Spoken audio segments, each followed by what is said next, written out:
For Joffrey and he were, as at Corsay, left much to themselves, and Jacques now understood more clearly why he'd seen so little of the Taskersons in Normandy. Those boys were unprecedented, portentous walkers. They thought nothing of walking 25 or 30 miles a day. But what seemed stranger still, considering none was above school age, they were also unprecedented, portentous drinkers. In a mere 5-mile walk, they would stop at as many pubs and drink a pint or two of powerful beer at each. Even the youngest, who had not yet turned 15, would get through his 6 pints in an afternoon. And if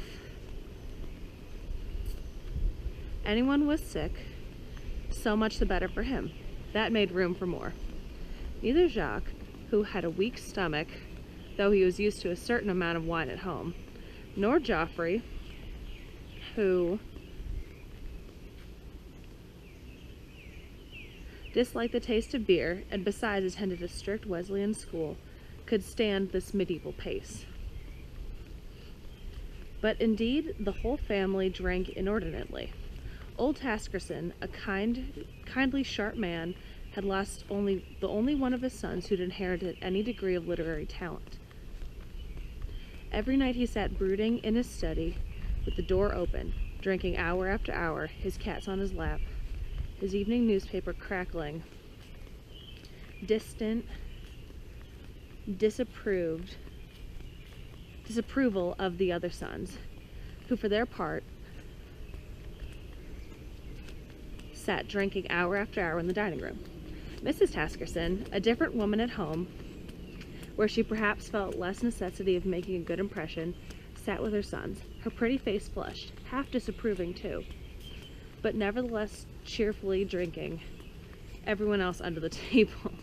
Go Mrs. Taskerson. It was true the boys usually had a head start, not that they were the sort ever to be seen staggering about the outside of the street. It was a point of honor with them. The drunker they became, the more sober they should appear. As a rule, they walked fabulously upright, shoulders thrown back, eyes front, like guardsmen on dirty duty, only toward the end of the day, very, very slowly, with that same erect, manly carriage. In short,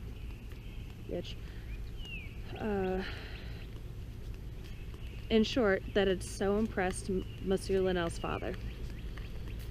Even so, it was by no means an unusual occurrence in the morning to discover the entire household sleeping on the dining room floor. Yet no one seemed to feel any the worse for it, and the pantry was always bulging with barrels of beer to be tapped by anyone who did. Healthy and strong, the boys ate like lions. They devoured appalling messes of fried sheep stomachs and puddings known as black or blood puddings, a sort of conglomerate, awful rolled in oatmeal that Jacques feared might be intended at least partly for his benefit. Bon sang. Don't you know, Jacques? While the old bean, now often referred to as that Fearman, sat bashful and out of place, his glass of pale bitter untouched, shyly trying to make conversation with Mr. Taskerson. It was difficult at first to understand why that Firmin It was difficult to understand at first what that Firmin was doing at all with such an unlikely family. He had no tastes in common with the Taskerson lads, and he was not even the same school. Yet it was easy to see that the relatives who had sent him acted with the best of motives. Joffrey's nose was always in a book, so that Cousin Abraham,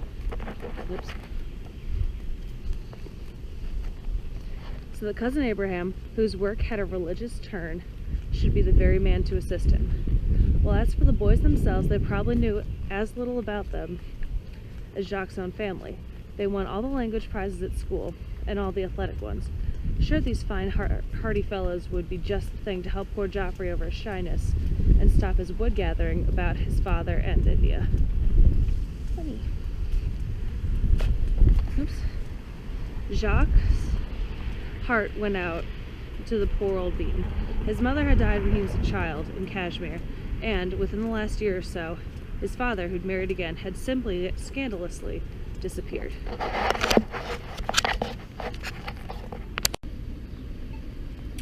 Nobody in Kashmir or anywhere else knew quite what had happened to him. One day he had walked up into the Himalayas and vanished, leaving Joffrey at Srinagar with his half-brother Hugh, then a baby in his arms, and his stepmother. Then, as if that were not enough, the stepmother died too, leaving 2 children alone in India. Poor old Bean. He was really, in spite of his queerness, so touched by any kindness done to him. He was even touched by being called that Firmin. And he was devoted to all the Taskersons and would have defended them to the death. There was something disarmingly helpless and at the same time so loyal about him. And after all, the Taskerson boys had, in their monstrous bluff English fashion, done their best not to leave him out and to show him the sympathy on that first summer holiday in England. It was not their fault if he could not drink several pints in 14 minutes or walk 50 miles without dropping. It was partly due to them that Jacques himself was here to keep him company, and that they had perhaps partly succeeded in making him overcome his shyness. For from the Taskersons, the old bean had at least learned, as Jacques with him, the English art of picking up girls. They had an absurd Pierrot song, sung preferably in Jacques' French accent. Jacques and he walked along the promenade singing, "Oh, we will walk, we will wibbly wobbly walk, and we will all talk, we liberally wobbly talk, and we will all wear wibbly wobbly tees, and look at all the pretty girls with the wibbly wobbly eyes." Doesn't rhyme. Then the ritual was to shout "hi" and walk after some girl whose admiration you imagined, if she happened to turn around, you had aroused. If you really had, and it was after sunset, you took her walking on the golf course, which was full, as the Taskersons put it, of good sitting-out places. These were in the main bunkers or gullies between dunes. The bunkers were usually full of sand, but they were windproof and deep, none deeper than the Hell Bunker. The Hell Bunker was a dreaded hazard, fairly near the Taskersons' house, in the middle of the long, sloping 8th fairway. It guarded the green in a sense, though at a great distance, being far below it and slightly to the left. The abyss yawned in such a position as to engulf the third shot of a golfer, like Joffrey, a naturally beautiful and graceful player, and about the 15th of a duffer like Jacques. Jacques and the old bean had often decided that the Hell Bunker would be a nice place to take a girl, though wherever you took one, it was understood nothing very serious happened. There was, in general, about the whole business of picking up an air of innocence. After a while, the old bean, who was a virgin to put it mildly, and Jacques, who pretended he was not, fell into the habit of picking up girls on the promenade, walking to the golf course, separating there, and meeting later. They were, oddly, fairly regular hours at the Taskersons. Monsieur Laurel didn't know to this day, oh my god, what's going on with the pages, why there was no understanding about the Hell Bunker. He had certainly no intention of playing Peeping Tom on Joffrey. He had happened with his girl, who bored him, to be crossing on the 8th fairway towards Lewson Drive, when both were startled by voices coming from the bunker. Then the moonlight descended, close enough. Then the moonlight descended the bizarre scene from which neither he nor the girl could turn their eyes. Laurel would have hurried away, but neither of them, neither quite aware of the sensible impact of what was occurring in the Hell Bunker, could control their laughter. Curiously, Monsieur Laurel had never remembered what anyone said, only the expression on Joffrey's face in the moonlight, and that awkward, grotesque way the girl had scrambled to her feet. Then, that both Joffrey and he behaved with remarkable aplomb. They all went to a tavern with some queer name, as the case is altered. It was patently the first time the consul had ever been in a bar with his own initiative. He ordered Johnny Walkers all around loudly, but the waiter, encountering the proprietor, refused to serve them, and they were turned out as minors. Alas, their friendship did not for some reason survive these two sad, though doubtless providential, little frustrations. Monsieur Laurel... Uh-oh. Stuck.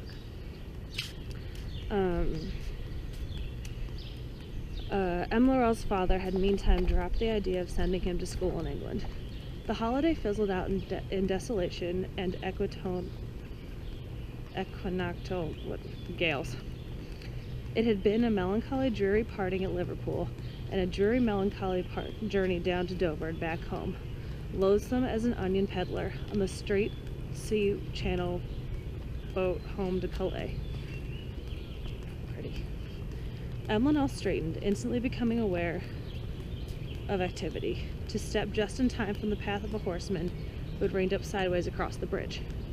Darkness had fallen like the house of Usher. The horse stood blinking in the leaping headlight of a car. A rare phenomenon so far down the Calle Nicaragua that was approaching from the town, rolling like a ship on the dreadful road.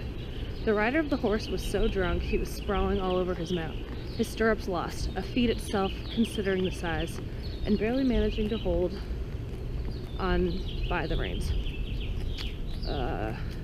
Though not once did he grasp the pommel to steady himself. The horse reared wildly, rebellious, half fearful, half contemptuous, perhaps, of its rider. Then it capitalized in the direction of the car. The man, who seemed to be falling straight backward at first, miraculously saved himself, only to slip to one side like a trick rider, regain the saddle, slipped backward, fell, just saving himself each time, but always with the reins, never with the pommel, holding them in one hand now, the stirrup still unrecovered as he furiously beat the horse's flanks with the machete he had withdrawn from a long curved scabbard. Meantime, the headlights had picked out a family struggling down the hill. A man and woman in mourning, and two neatly dressed children. Thank you. A man and woman in mourning and two neatly dressed children, whom the woman drew to the side of the road as the horseman fled on, while the man stood back against the ditch.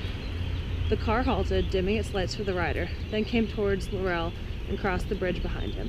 It was a powerful, silent car of American build, sinking deeply onto its springs, its engine scarcely audible, and the sound of the horse's hooves rang out plainly. Receding now, slanting up the ill-lit Calle Nicaragua, past the consul's house, where there would be a light in the window Monsieur Laurel didn't want to see. For long after Adam had left the garden, the light in Adam's house burned on, and the gate was mended, past the school on the left, and the spot where he had met Yvonne with Hugh and Geoffrey that day, and where he imagined the rider as not pausing even as at Laurel's old house, where his trunks lay mountainous and still only half-packed, but galloping recklessly round the corner in the Calle Nicaragua, into the Carretera del Fuego, and so on, his eyes wild as though soon to look on death through the town.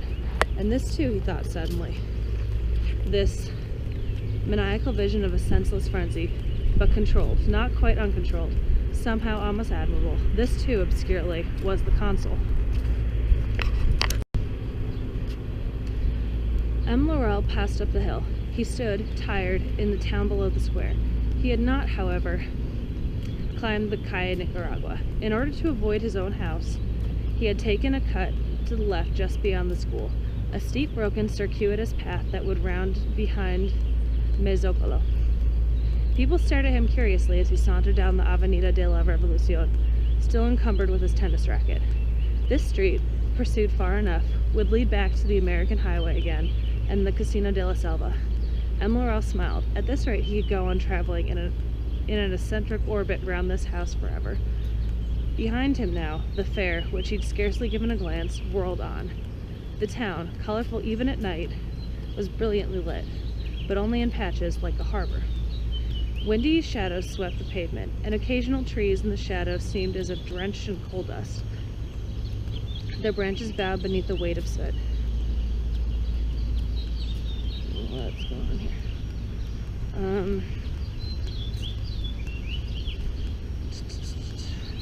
The little bus clanged by him again, going the other way now, braking hard on the steep hill and without a tail light. The last bus to Tourmaline, He passed Dr. Vigil's windows on the far side. Dr. Arturo Diaz Vigil, médico cirujano y paterno, Facilidad de Mexico, de la Escuela Médico Militar. And how politely all this differed from the notices one encountered in the migitorios. Consultas de 12 a 2 y 4 a 7. A slight overstatement, he thought. Newsboys ran past selling copies of Guanajuato Nuevo, the Pro Amazon, Pro Axis sheet printout. Which way am I going?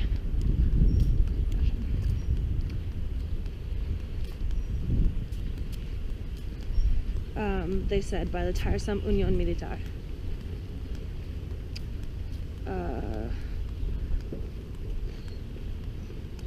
Morel walked on down the hill. Outside the barracks, two soldiers, wearing French army helmets and gray faded purple uniforms, laced and interlaced with green lares, paced on sentry duty. He crossed the street. Approaching the cinema, he became conscious all was not as it should be, that there was a strange, unnatural excitement in the air, a kind of fervor. It had grown on the instant much cooler, and the cinema was dark, as though no picture were playing tonight. On the other hand, a large group of people, not a queue, but evidently some of the patrons from the cine itself, who had come prematurely flooding out, were standing on the pavement and under the architecture listening to a loudspeaker mounted on a van blaring the Washington Post March. Suddenly there was a crash of thunder and all the streetlights twitched off. Hang on.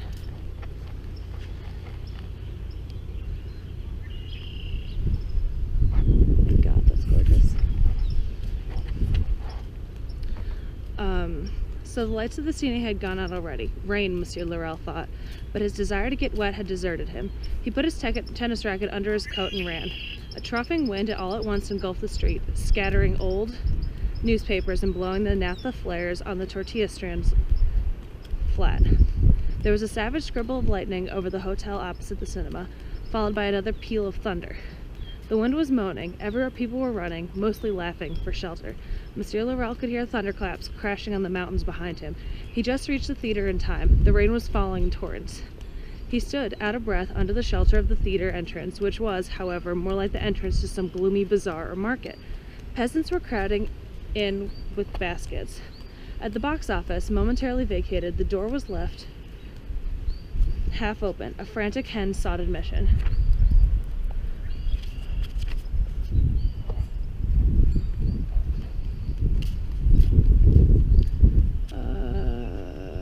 No.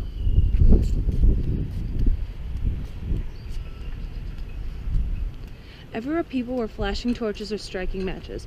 The van with the loudest speaker slithered away in the rain and the thunder. Las manos de Orlac, said a poster. 6:08.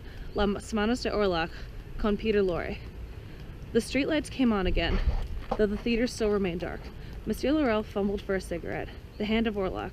How, in a flash, they had brought back the old days of the cinema, he thought. Indeed, his own delayed student days. The days of the students of Prague, and Mine and Werner Krauss, and Karl Grune. The UFA days, when a defeated Germany was winning the respect of the cultured world by pictures she was making. Only then it had been Conrad Veidt in Orlac. Strangely, that particular film had been scarcely better than the present version, a feeble Hollywood product he'd seen some years before in Mexico City, or perhaps, Monsieur Laurel looked around him, perhaps at this very theater. It was not impossible, but so far as he remembered, not even Peter Lorre had been able to salvage it, and he didn't want to see it again. Yet what a complicated, endless tale it seemed to tell, of tyranny and sanctuary, that poster looming above him now, showing the murderous Orlac. An artist with murderous hands, that was the ticket, the hieroglyphic of the time. For really, it was Germany itself that, in that gruesome degradation of a bad cartoon, stood over him. Or was it, some uncomfortable stretch of the imagination, M. Laurel himself? The manager of the cine was standing before him, cupping with that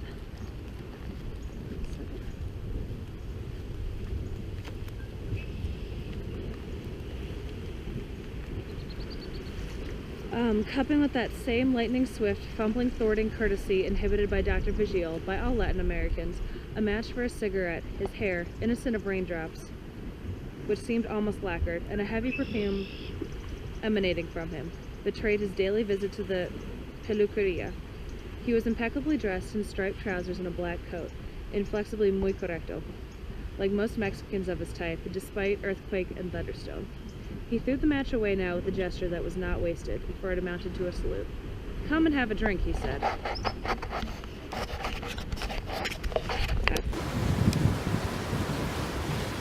Okay.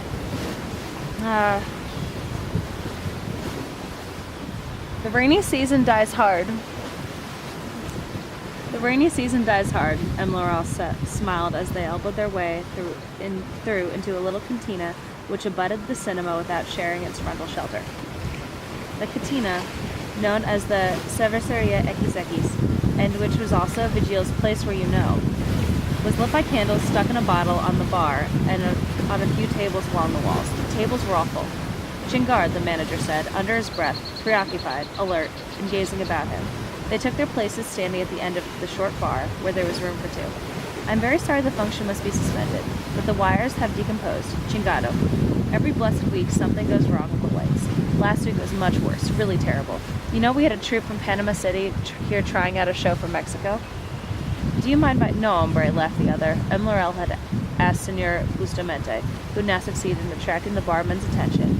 Hadn't seen the Orloff picture here before, and if so, he had received it as a hit. "Uno?" M. Laurel hesitated. Tequila, then corrected himself. "No, anís, por favor, senor." "Y una, gaseosa," Senor Bustamante told the barman. "No, senor." He was fingering, appraisingly, still preoccupied, the stuff of M. Laurel's scarcely wet tweed jacket. "Compañero, we have not revived it. It has only just returned. The other day I show my latest news here too. Believe it, the first newsreels from the Spanish War. They have come back again. I see you get some modern pictures still, though." M. Laurel, he had just declined a seat in the Adoradores box for the second showing, if any, glanced somewhat ironically at a garish three-sheet of a German film star, though the features seemed carefully Spanish, hanging behind the bar.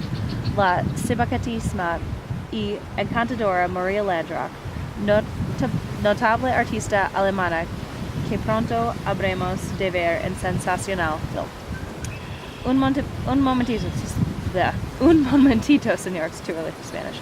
"Con permiso." Senor Bustamante went out, not through the door by which they had entered, but through a side entrance behind the bar immediately on the right, from which a curtain had been drawn back into the cinema itself. M. Laurel had a good view of the interior. From it, exactly indeed as though the show were in progress, came a beautiful uproar of bawling children and hawkers selling fried potatoes and frijoles. It was difficult to believe so many had left their seats. Dark shapes of pariah dogs prowled in and out of the stalls. The lights were not entirely dead. They glimmered, a dim reddish-orange, flickering.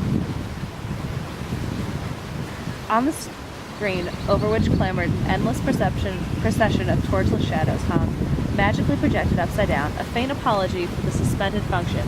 In the Adoradores box, 3 cigarettes were lit on one match.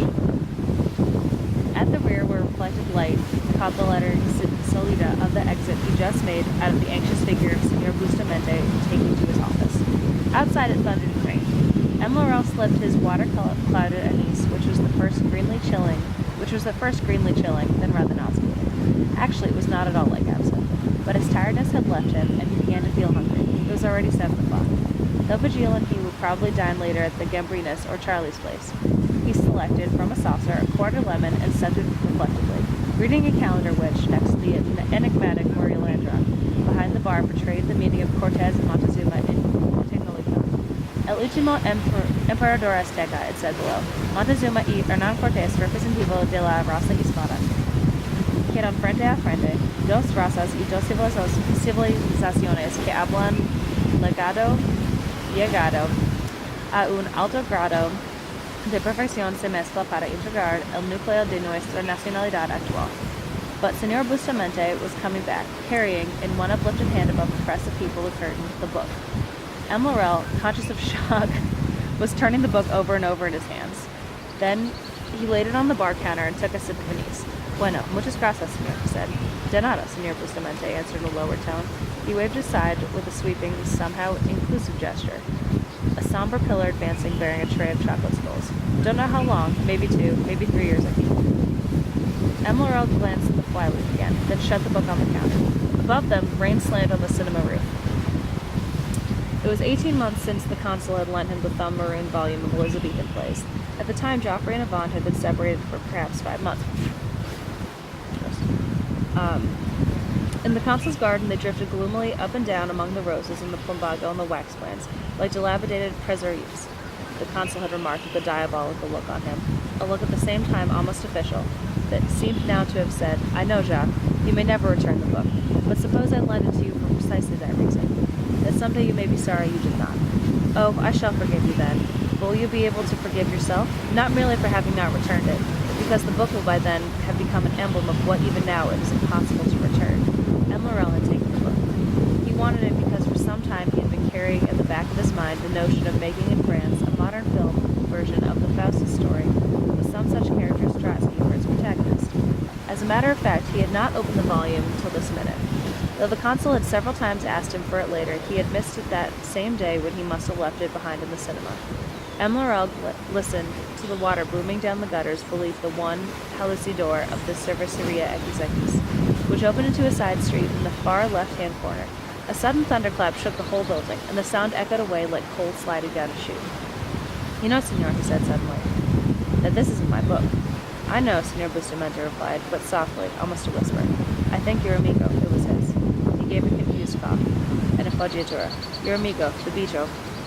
Sensitive, apparently, to M. Laurel's smell, he interrupted himself quietly. "I did not mean bitch, I meant bicho." The lone blue eyes. Then, as if there were any longer doubt of whom he spoke, he pinched his chin and drew downward from it an imaginary beard. "Your amigo, Senor Firmin, el consul, the Americano." No, he wasn't American. M. Laurel tried to raise his voice a little. It was hard, for everyone in the cantina had stopped talking, and M. Laurel noticed that a curious hush had also fallen over the theater. The light had now completely failed, and he stared over Senor Bustamente's shoulder past the curtain into a graveyard darkness, stabbed by flashes of torchlight,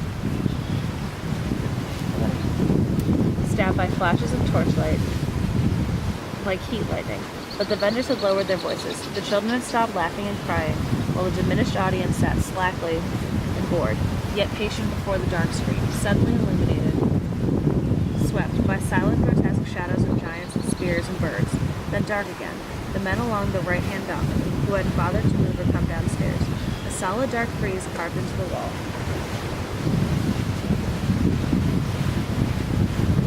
I'm gonna miss the sunrise. Hang on. Yeah.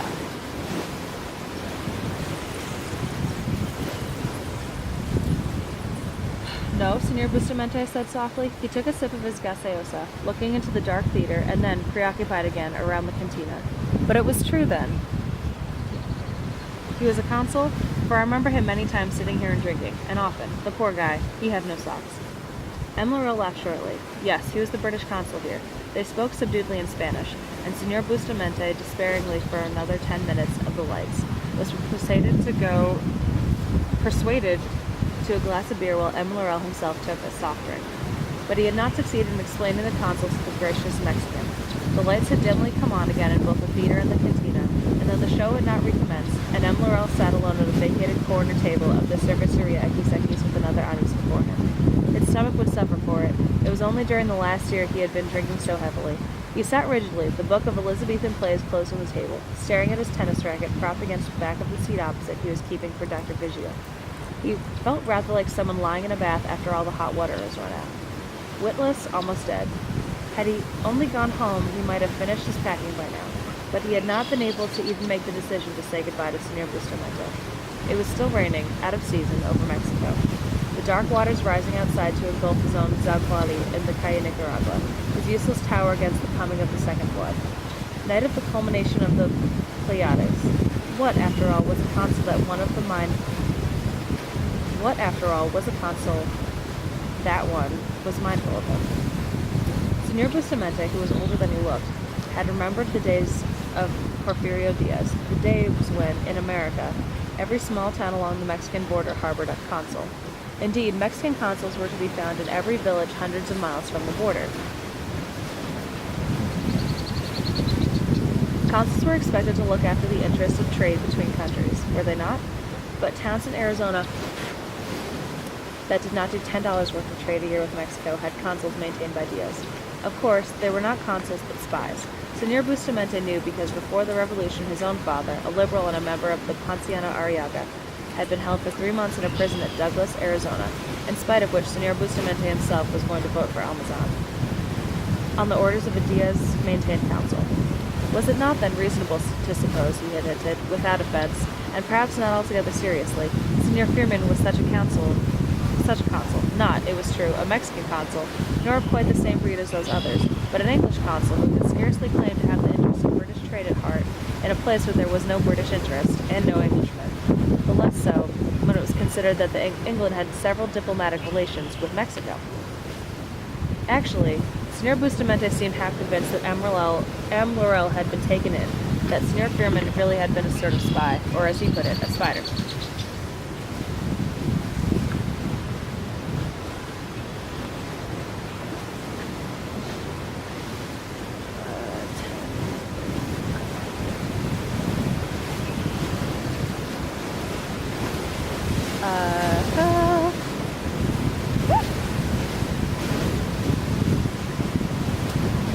But nowhere in the world were the people more human or readily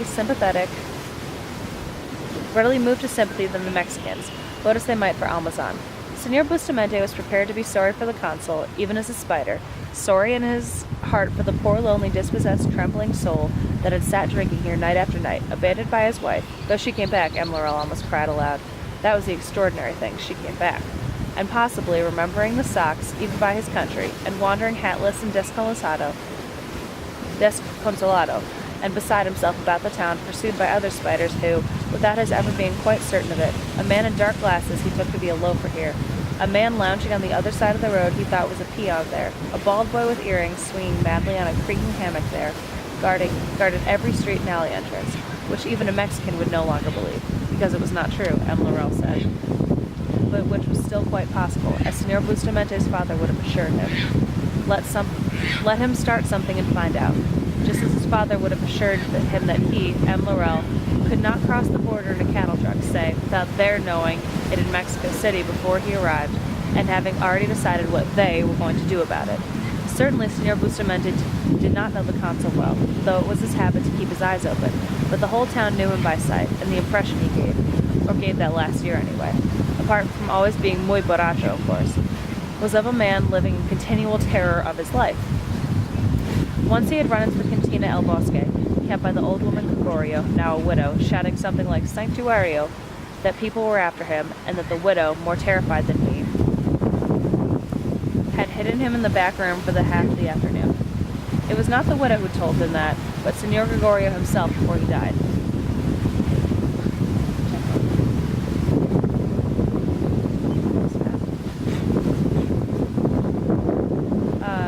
Whose brother was his, Senor Bustamante's gardener, because Senora Gregorio was half English or American herself, and had some difficult explanations to make to both Senor Gregorio and his brother Bernardino. And yet, if the consul were a spider, he was one no longer and could be forgiven. After all, he was simpatico himself. Had he not seen him once in this very bar give all of his money to a beggar taken by the police? But the consul was also not a coward, M. Laurel had interrupted, perhaps irrelevantly, at least not the kind to be craved about his life. On the contrary, he was an extremely brave man, no less a hero, in fact, who had won, for conspicuous gallantry in the service of his country during the last war, a coveted medal. Nor with all his faults was he at the bottom a vicious man. Without knowing quite why, M. Laurel felt he might have actually proved a great force for good, but Senor Bustamante had never said he was a coward. Almost reverently, Senor Bustamante pointed out that being a coward and afraid for one's life were two different things in Mexico. And certainly the consul was not vicious, but an hombre noble. Hombre noble. Yet, might not such a character and distinguished record as M. Laurel claimed was his have precisely qualified him for the excessively dangerous activities of a spider? It seemed useless to try and explain to Senor Bustamante that the poor consul's job was merely a retreat. That while he had intended originally to enter the Indian civil service, he had in fact entered the diplomatic service only for one reason, another to be kicked downstairs into ever remoter contachtships, and finally into the sinecure in Quannafuak, as a position where he was least likely to prove a nuisance to the Empire, in which one part of his mind at least, M. Laurel suspected, he so passionately believed. But why had all this happened, he asked himself now. Quien sabe? He risked another anise, and at the first sip, a scene, probably rather inaccurate, M. Laurel had been in the artillery during the last war, survived by him in spite of Guillaume Apollinare's being for a time his commanding officer, was conjured to his mind. A dead calm on the line, but the SS Samaritan, if she should have been on the line, was actually far north of it. Indeed, for a steamer bound from Shanghai to Newcastle, New South Wales, with a cargo of antimony and quicksilver and wolfram, she had for some time been steering a rather odd course. Why, for instance, had she emerged into the Pacific Ocean out of Bungo Strait, in Japan, out of south of Shikoku, and not from the East China Sea? For days now, not unlike a stray sheep on the immeasurable green meadows of water, she had been keeping and offing various interesting islands far out of her path. Lot's Wife and Arabispo, Rosario and Sulphur Island, Volcano Island and St. Augustine. It was somewhere between Guy Rock and the Europe-Seine Reef that she had first sighted the periscope and set her engine's full speed astern. But when the submarine surfaced, she hoped to. An unnamed merchantman, the Samaritan put up no fight, an armed merchantman. Before the boarding party from the submarine reached her, however, she suddenly changed her temper.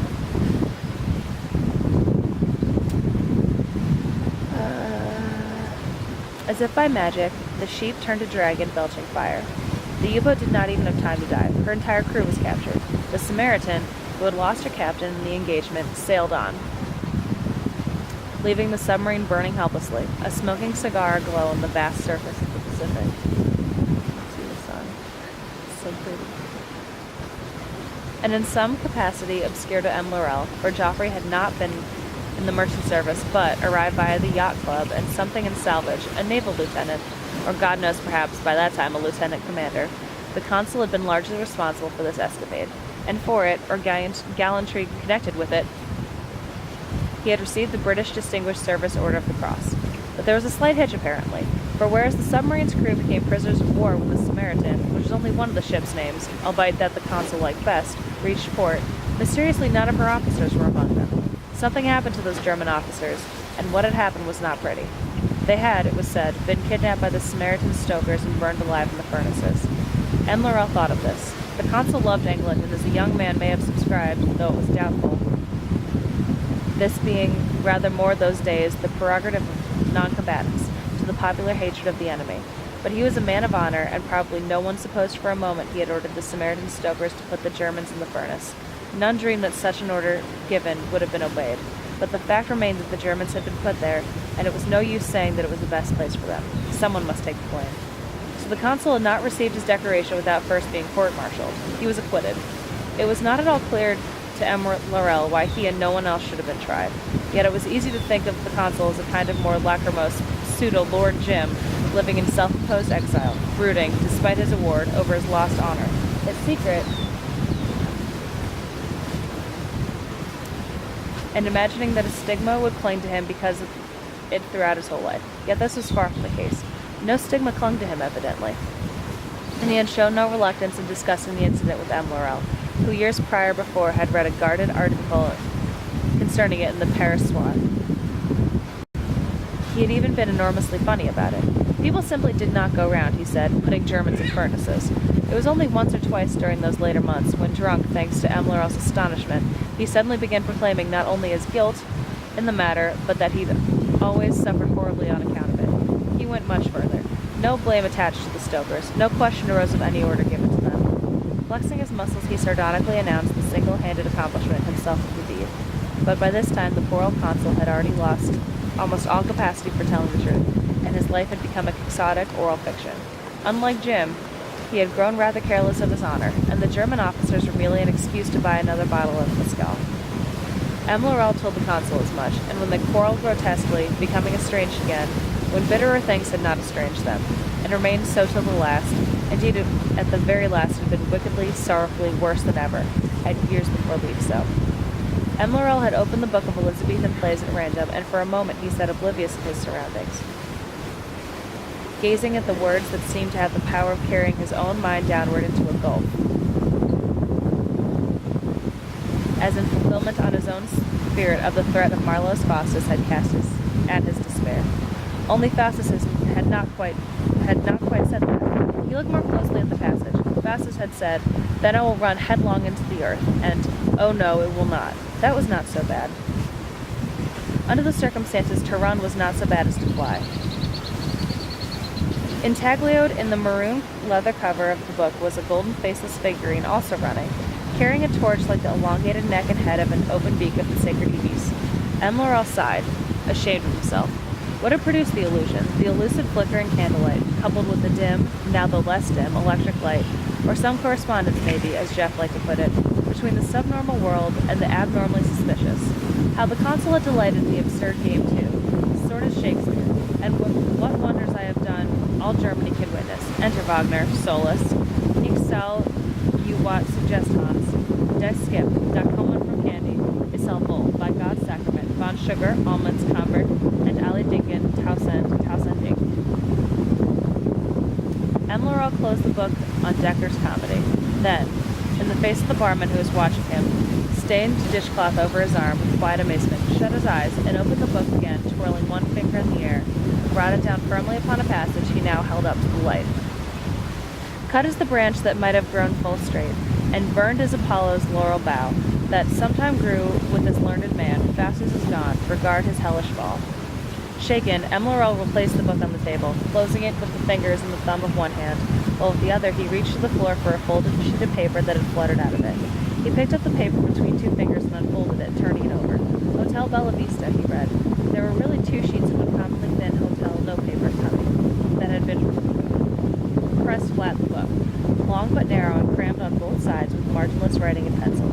At first it did not appear a letter, but there was no mistaking, even in the uncertain light, the hand, half-crabbed, half-generous, and wholly drunken, of the consul himself. The Greek E's, flying buttresses of D's, the T's like lonely wayside crosses, save when they crucified an entire word. The words themselves slanting steeply downhill, though the individual characters seemed as if resisting the descent, braced, climbing the other way. M. Laurel felt a qualm, for he saw now that it was indeed a letter of sorts, though one that the writer undoubtedly had little intention, possibly no capability for the further tactile effort of posting. Night, and once again, the nightly grapple with death, the room shaking with demonic orchestras, the snatches of fearful sleep, the voices outside the window, my name being continually repeated with the scorn by imaginary parties arriving, the dark spinets, as if there were not enough real noises in these nights the color of gray hair. Not like the rending tumult of American cities, the noise of unbandaging of green giants of agony, but the howling pariah dogs, the cocks that herald down all night, the drumming, the moaning that will be found later white plumage huddled on telegraph wires in back gardens, or fowl roosting in apple trees, the eternal sorrow that never sleeps of great Mexico. For myself, I like to take sorrow in the shadows of old monasteries, my guilt into cloisters and under tapestries, and into the misericordes of unimaginable cantinas where sad-faced potters and legless beggars drink at dawn, whose cold jonquil beauty one rediscovers in death. So that when you left Avon, I went to Oaxaca. There is no sadder word. Shall I tell you, Avon, of the terrible journey there, through the desert, over the narrow gauge railway, on the rack of a third-class carrier bench, the child whose life its mother and I saved by rubbing its belly with tequila out of my bottle, or how, when I went to my room in the hotel where we were once happy, the noise of slaughtering below in the kitchen drove me out to the glare of the street, and later that night there was a vulture sitting in the wash basin, horror portioned to a giant nerve. No, my secrets are of the grave and must be kept, and this is how I sometimes think of myself, as a great explorer who had discovered some extraordinary land from which he can never return to give his knowledge of the world.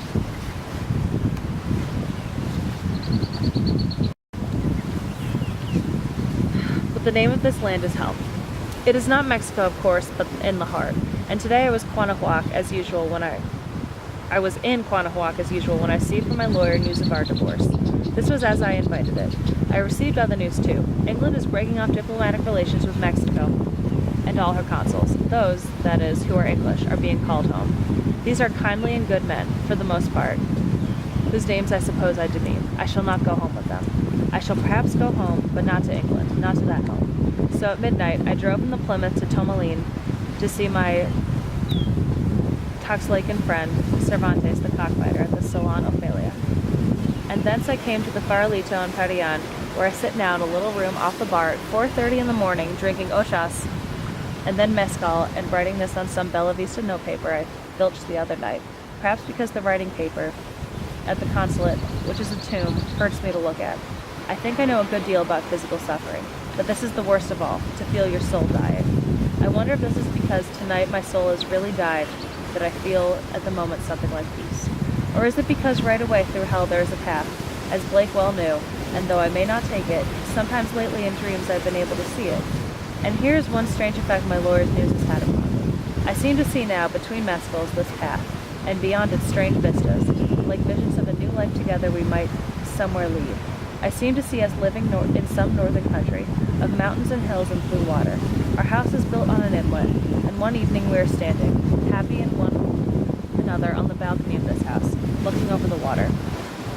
There are sawmills half hidden by trees beyond, and under the hills on the other side of the inlet, what looks like an oil refinery, only softened and rendered beautiful by its distance. It is a light blue moonless summer evening, but late, perhaps 10 o'clock, with Venus burning hard in daylight.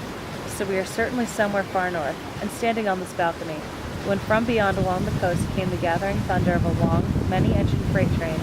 Thunder because, though we are separated by this wide strip of water from it, the train is rolling eastward, and the changing wind veers for the moment from an easterly quarter, and we face east, like Swedenborg's angels, under a sky clear, save where far to the northeast, over distant mountains whose purple is faded, lies a mass of almost pure white clouds.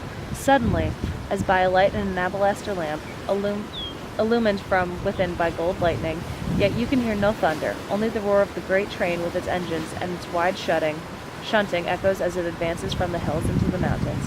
And then, all at once, a fishing boat with tall gear comes running round the point like a white giraffe, very swift and stately, leaving directly behind it a long silver scalloped rim of wave, not visibly moving inshore, but now stealing ponderously beachward towards us.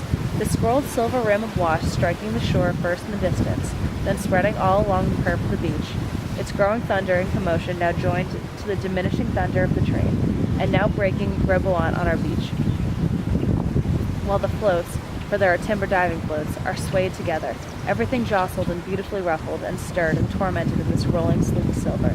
Then, little by little calm again, and you see the reflection of the remote white thunderclouds in the water, and now the lightning with the white clouds in deep water, as the fishing boat itself with a golden scroll of traveling light in its silver wake, beside its reflecting from the cabin, vanishes round the headland, silence, and then again. Within the white, distant alabaster thunderclouds beyond the mountain, thunderless gold lightning in the blue evening, unearthly. And as we stand looking at all at once comes the wash of another unseen ship, like a great wheel, the vast spokes of the wheel whirling across the bay. Several mezcals later. Since December 1937, and you went, and it is now I hear the spring of 1938. I have been deliberately struggling against my love for you. I dare not submit to it. I have grasped at every root and branch which would help me across this abyss of my life by myself, but I can deceive myself no longer. If I am to survive, I need your help. Otherwise, sooner than later, I shall fall. Ah, if only you had given me something in memory to hate you for so finally... Ah, if only you had given me something in memory to hate you for so finally no kind thought of you would ever touch me in this terrible place where I am. But instead you send me those letters. Why did you send the first ones to Wells Fargo in Mexico City, by the way? Can it be you didn't realize I was still here? Or, if in Oaxaca, that Guanajuato was still my base. That is very peculiar. It would have been so easy to find out, too. And if you'd only written me right away also, it might have been different. Send me a postcard even, out of the common anguish of our separation, appealing simply to us, in spite of it all, to end the absurdity immediately, somehow, anyhow, and saying we loved each other, or something, or a telegram, simple, but you waited too long, or so it seems now, till after Christmas. Christmas! And then the New Year, and then what you sent I couldn't read. No, I have scarcely been one free enough from torment or sufficiently sober to apprehend more than the governing design of any of these letters. But I can feel them. I think I have some more of them on me, but they are too painful to read. They seem too long digested. I shall not attempt it now. I cannot read them. They break my heart, and they came too late anyway, and now I suppose there will be no more. Alas, but why have I not pretended that at least I can read them, accepted some meed of retraction in the fact that they were sent? And why did I not send a telegram or some word immediately? And why not? Why not? Why not? For I suppose you would have come back in due course if I had asked you. But this is what it is to live in hell. I could not, cannot ask you. I could not, cannot send a telegram. I have stood here, and in Mexico City, in the Compañía Telegráfica Mexicana, and in Oaxaca, trembling and sweltering in the post office, and writing telegrams all afternoon, when I had drunk enough to steady my hand without having sent you one.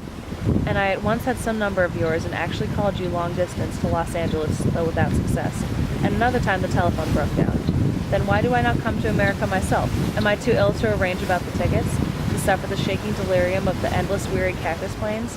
And why go to America to die? Perhaps I would not mind being buried in the United States, but I think I would prefer to die in Mexico.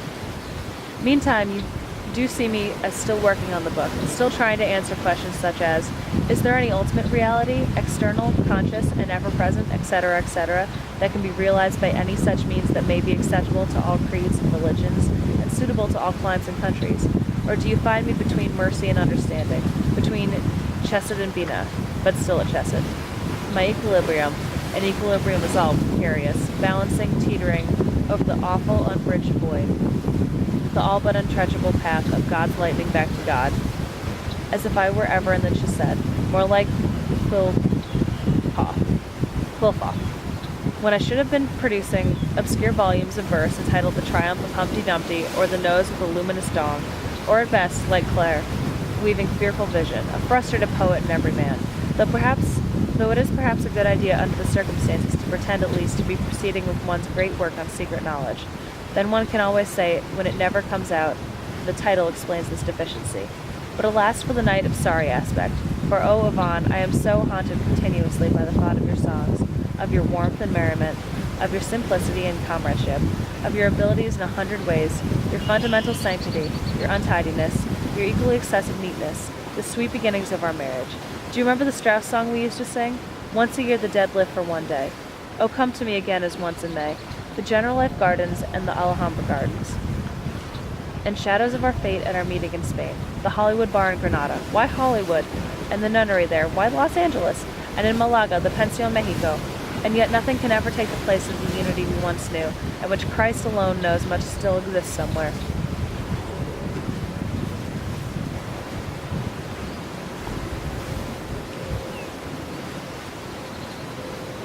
Knew even in Paris, before Hugh came. Is this an illusion too? I am being completely maudlin, certainly. But no one can take your place. I ought to know by now. I laugh as I write this, whether I love you or not. Sometimes I am possessed by a most powerful feeling, a despairing, bewildered jealousy which, when deepened by drink, turns into a desire to destroy myself by my own imagination, not at least to be the prey of ghosts. Several mezcalitos later, and Don left Farolito. Time is a fake healer anyhow. How can anyone presume to tell me about you? You cannot know the sadness of my life, endlessly haunted, waking and sleeping by the thoughts that you may need my help, which I cannot give, as I need yours, which you cannot, seeing you in visions in every shadow. I have been compelled to write this, which I shall never send, to ask you what we can do. Is not that extraordinary? And yet, do we not owe it to ourselves, to that self we created apart from us, to try again? Alas, what had happened to the love and understanding we once had? What is going to happen to it? What is going to happen to our hearts? Love is the only thing by which gives meaning to our poor ways on earth, not precisely a discovery, I'm afraid. You will think I am mad, but this is how I drink too, as if I were taking an eternal sacrament. Oh, Yvonne, we cannot allow what we created to sink down into oblivion in this dingy fashion. Lift your eyes up unto the hills. I seem to hear a voice saying. Sometimes, when I see the little red veil plane fly in from Acapulco at 7 in the morning over the strange hills, or more probably here, lying trembling and shaking and dying in bed, when I am in bed at that time. Just a tiny roar and gone. as I reach out babbling for the glass of mezcal, the drink that I can never believe even raising to my lips is real, that I have had the marvelous foresight to put it within easy reach the night before. I think that you will be on it, on that plane every morning as it goes by. You will have come to save me. Then morning goes by and you have not come. But oh, I pray for this now, that you will come. On second thoughts, I do not see why from Acapulco. But for God's sake, Yvonne, hear me. My defenses are down. At the moment they are down. And there goes the plane. I hear it in the distance then, just for an instant, beyond Tourmaline. Come back, come back. I will stop drinking, anything. I am dying without you. For Christ Jesus' sake, Yvonne, come back to me. Hear me. It is a cry. Come back to me. Yvonne, if only for a day. M. Laurel began very slowly to fold up the letter again, smoothing the creases carefully between finger and thumb, then almost without thinking he had crumpled it up. He sat holding the crumpled paper in one fist on the table steering, deeply abstracted, around him. In the last 5 minutes, the scene with the cantina had only changed. Outside the storm seemed but over the Cerveceria Fainte. Meantime had filled with peasants, evidently refugees from it.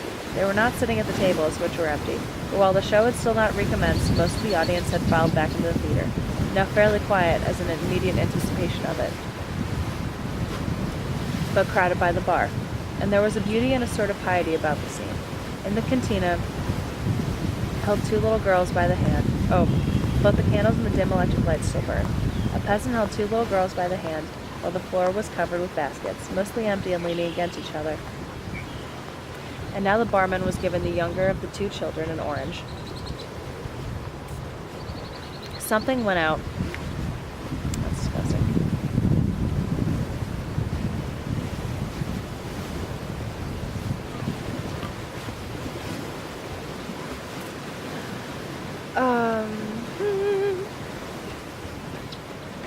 M. Laurel looked at his watch. Vigil will not come for half an hour yet. And again at the crumpled pages in his hand.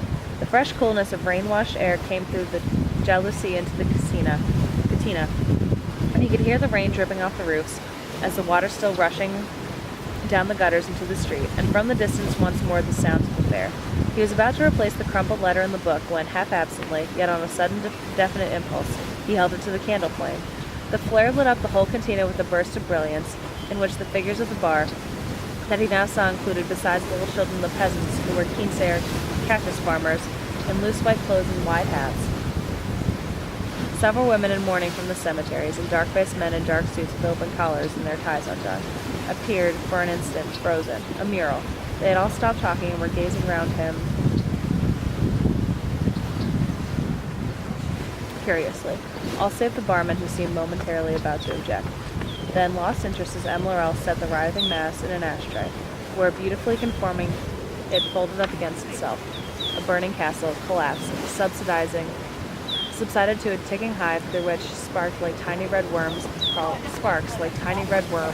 and flew, while above a few gray wisps of ashes floated in the thin smoke, a dead husk now, faintly crepitant. Suddenly, from outside, a bell struck out that ceased abruptly. Dolente, dolore. Over the town, in the dark tempestuous night, backwards revolved the luminous wheel.